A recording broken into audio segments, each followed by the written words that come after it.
If you have ever done a personality test, you've given some answers that spit you out a type, or you've seen one of these archetypal wheels, a wheel that categorizes you and slots you into perhaps a leader or a sage or a healer, then you're probably familiar with these different 12, 16, 32 type systems.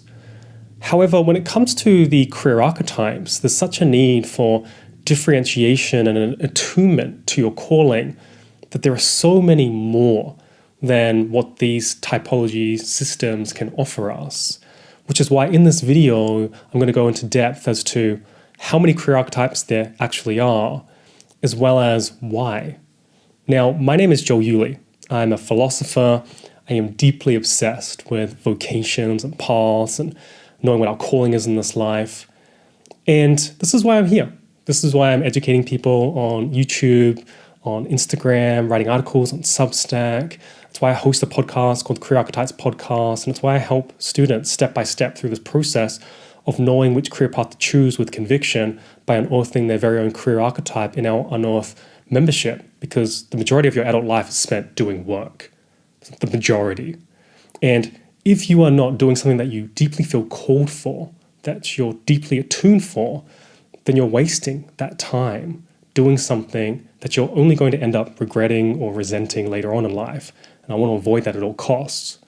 And so when I was personally coming up and forming this career archetype system, I realized that we had to go beyond these 12 types and 16 types, that we needed this understanding of our own personal uniqueness and our depth to it, this sense of what we're meant for, and allow that to come from within and surface. And that can only be done by venturing outside of the constraints of these types of systems that hold us to 12 or 16 or 32 types. And when I started to expand this and explore this beyond it, I ended up getting people to a closer and correct answer that was sort of hidden from them, because they were given these general types, and these general types often had a particular path to follow, and by following that path, they ended up veering away from what their actual calling was, because they didn't understand the nuance or the difference that they were meant for. Now, the best way to explain this is probably by telling you about flowers.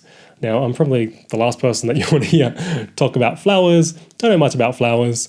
If I was in a garden on the outside and I had to point out and name flowers, I'd probably end at about 2. Might be like, that's a sunflower, that's a daffodil, that's a purple flower. And my partner would be like, that's a lavender. And I'd be like, well, I didn't know that. And after a little bit, right, I would soon run out of being able to name different types of flowers, because I haven't been given that landscape. I don't have the information to map that terrain. I only have a little bit of what I know, what I've heard, or what I've picked up and gathered along the way. And this happens a lot with career archetypes. Now, with career archetypes, there are hundreds, probably thousands of career archetypes. So if you want to know how many career archetypes there are, you might be shocked to learn that we're uncovering and unearthing more and more every single day. I've personally unearthed hundreds of career archetypes for students, and have students within the Unearth membership unearthing their very own all the time. And this just shows that there are so many that they're not going to fit into a particular system, because our calling is so unique. Our calling, the thing that we're meant to be doing with our lives, is personal to us. And so oftentimes the different categories in the world, the different archetypes that are presented to us in the world, don't fit us. Or if they do, it's kind of like a baggy top. It's like a handy-down. It doesn't quite suit you. Like, sort of fits, but not perfectly. And in thinking about flowers and the naming techniques used for flowers, they're used in such a way that they're able to differentiate different members within families. So if you can think about a clematis flower, and I told you I didn't know much about flowers, and I promise you that even naming that flower, I had to go and look it up in a book and encyclopedia on flowers. But if you look at that flower, right, it has over 380 different types of that flower. So it's a broader category, and there are different individual categories underneath it. Right? There's a clematis flower that has little white hairs on the leaf. There's a clematis flower that's more shaped in a bell shape. There's a clematis flower that is known for being called like an old man's grey beard or something like that because of the different white petals that it has. There's a clematis flower that only will bloom during the spring, as opposed to one that will bloom only in autumn. And there are all these differences when it comes to the flowers and the way in which they're separated to tell the difference and why. And like I said, this happens all the time with career archetypes as well. Now, if we were to think about just flower species in general, there are over 369,000 species. Some people estimate it at like 390,000, 400,000. There are so many different species. And then there's families, and those families or they call them genus. Within those families, there's like a lot of similar ones, but they're still different. The same thing happens with career archetypes. So if you were to imagine a career archetype as a healer is more of a genus, meaning that it's more of the category or the broader category that holds within other ones, or we can call them differentiations of that particular archetype. And when people in this example go and they say, look, I'm a healer and I want to go do healing work, well, it lacks a lot of differentiation, a lot of personal uniqueness. And instead what they're given is they just have this one sort of archetype and they don't quite know how to walk it. And what ends up going on is that they can often end up looking out at other people that are sort of similar and then beginning to walk that path as well. And as they start to walk that path, if it isn't the actual path that they're meant for, they start to split away from their calling or veer off. So they end up following how one person's doing it and how they think that the healer archetype should go.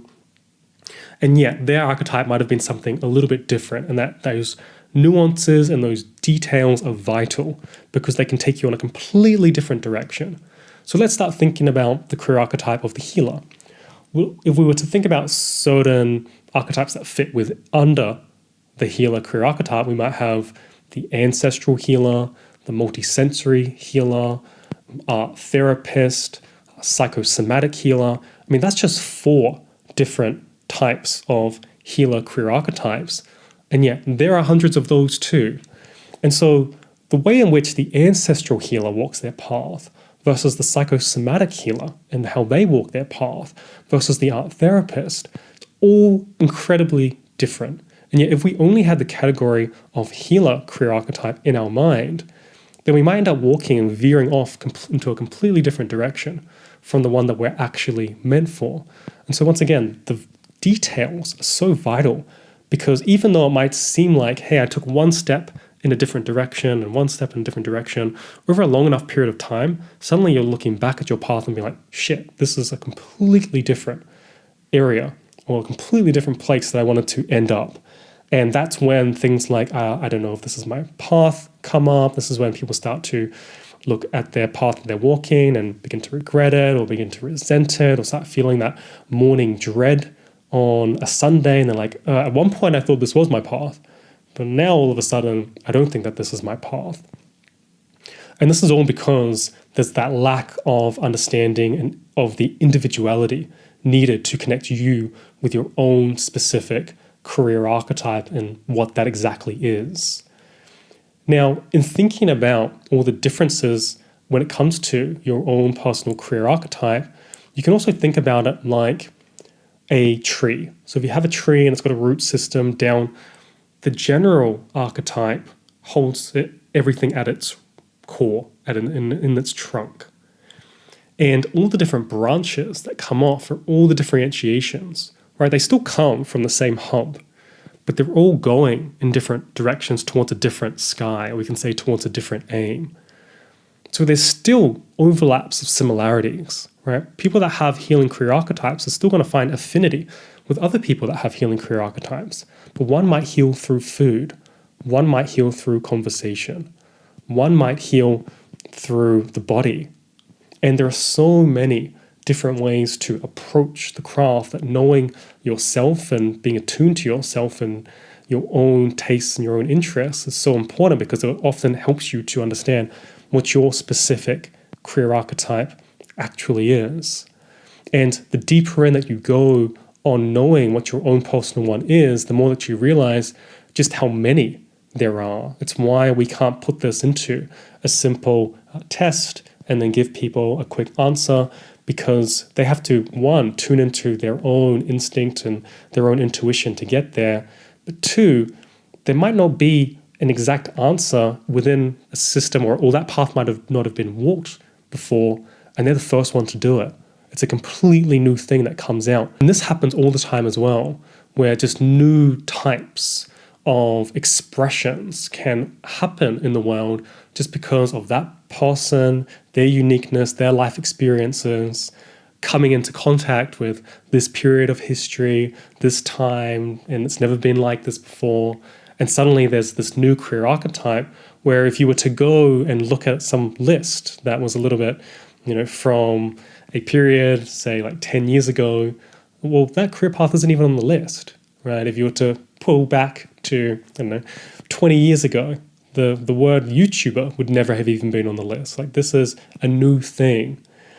And when it comes to your career archetype, knowing the differences, knowing the personalization is so important and so vital. So to give you an understanding of this, think about this healer career archetype again. And obviously we have all these differentiations. Now let's say that somebody doesn't know what their career archetype is, but they see that maybe other healers, they're doing Reiki. And so they start thinking, oh, maybe I should be a Reiki practitioner because they heal, they use energy, and that's something that I want to be doing. And because that's something that I want to be doing, I'm going to start to walk that path. And so they begin walking that path, and they start acting in the world like other Reiki practitioners. They start seeing them, oh, okay, maybe I should start a small practice in my home, and I'll do these one-on-one sessions, and I'll charge by the hour. And in charging by the hour, I need 8 clients per day. And if I have 8 clients per day, then I'll be able to make ends meet, and then I'll be able to be a healer full-time. And in the beginning, that might be exciting. That might feel like it's correct. But there's a lack of differentiation there. Maybe they don't know that they are a Reiki healer, but it's the closest thing that they've seen to it. And so they start pursuing that path. Maybe they even get certified, and they really put time, attention, they pour their energy, their heart, their soul into it, they pour finances into it. And then later on, as it starts going, they start realizing that the actual craft itself, they're not really vibing with. It's not really the thing that they want to wake up for. It's not really the thing that they want to get better at. It's not really the thing that they can't stop thinking about, which is also just a very good clue and sign as to what your calling is. It's just like there all the time on your mind, especially in the hours outside of you doing mundane work or outside of a 9 to 5. So they might say, hey, I'm walking the path of the healer career archetype, or I'm walking the path of a Reiki career archetype, and yet it's not quite working. Like, why? It's like, oh, well, you haven't differentiated it enough. You haven't gone deep enough. You haven't discerned these different veiled parts of yourself that are often hidden and brought them to the forefront of your attention and confronted those things in order to truly walk your path. Because that's one of the things that often will hinder people, these different psychological blocks, and they are typically avoiding them because they're painful and therefore end up walking a different path, or what I would say is a temptation path, a path that veers you away from your actual calling but can kind of feel like it's the right thing, only to end up realizing later on that that wasn't the actual path, which means that she would require, once again, personalization in order to get there. And so as you're thinking about career archetypes and your own career archetype, notice that there are hundreds, if not thousands, and it's very unlikely that your career archetype is simply just going to present itself in one of these different tests or in one of these wheels. If it does, that's amazing. That can also happen, and that's lucky for you that it was easy and it was out there. If it isn't, and none of these things quite fit, know that you'll have to dig inside yourself to find it, that it's possible, that it's real, and that it can be done. And if you're interested in our process of unearthing people's career archetypes, and like I said, we have this Unearth membership, which is a community and course that helps people and guides people to choosing the right career path with conviction by unearthing their very own career archetype. We have people in the space that are explaining what they're going through, they're pursuing their callings, they've got their own career archetypes, and they're sharing what's going on with them. If you want to be a part of that, if you want to know what your calling is, then go ahead and click the link below.